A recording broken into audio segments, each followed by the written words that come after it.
Asia Siowo! Witajcie! Dziś pokażę Wam, jak zrobić kwiatek z tasiemki. Szczegółową listę wszystkich potrzebnych przedmiotów znajdziecie w opisie tego filmu. Z tasiemki ucinam paski długości 6 cm. Wycinam kształt płatka.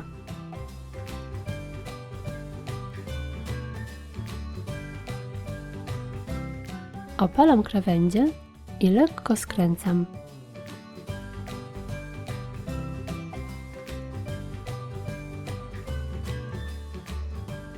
Opalam tył płatka. Potrzebuję około 12 takich płatków.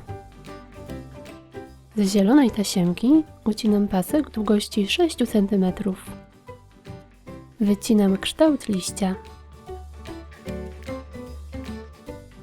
Opalam krawędzie. Składam na pół, lekko opalam. Składam każdą połowę w 2 miejscach i opalam.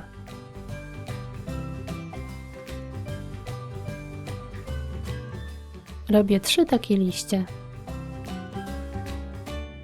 Łączę ze sobą i składam na pół kilka pręcików. Owijam je pierwszym płatkiem.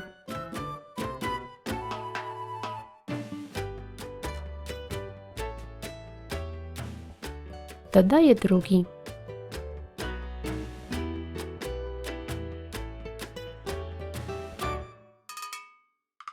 Teraz doklejam kolejne.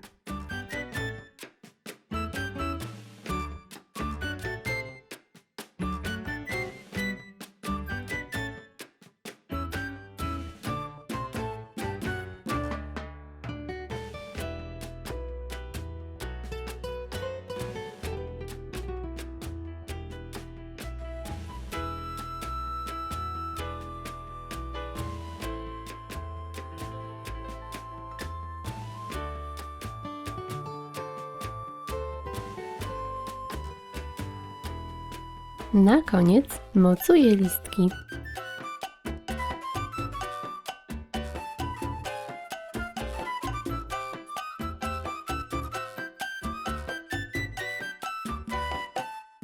I gotowe! Z takich kwiatów możecie wyczarować piękny bukiet lub dodać je do wybranej kompozycji. W kolejnym odcinku pokażę Wam, jak taki kwiat wykorzystać do zrobienia stroika.